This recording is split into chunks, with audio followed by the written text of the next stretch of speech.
If you're replacing a toilet seat, there are two main sizes in the US. One is called standard or round, the other is called elongated.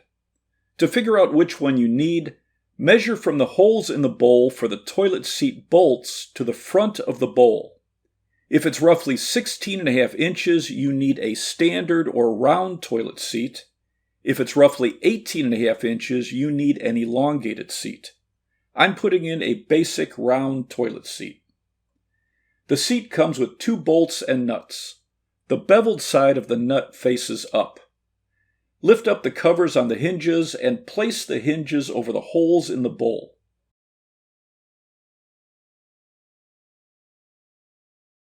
Insert the bolts into the hinges and tighten the nuts by hand. Hold the nuts with a pair of pliers, and depending on the head of the bolt, use a large slotted or Phillips screwdriver to tighten the bolt. Then close the covers on the hinges.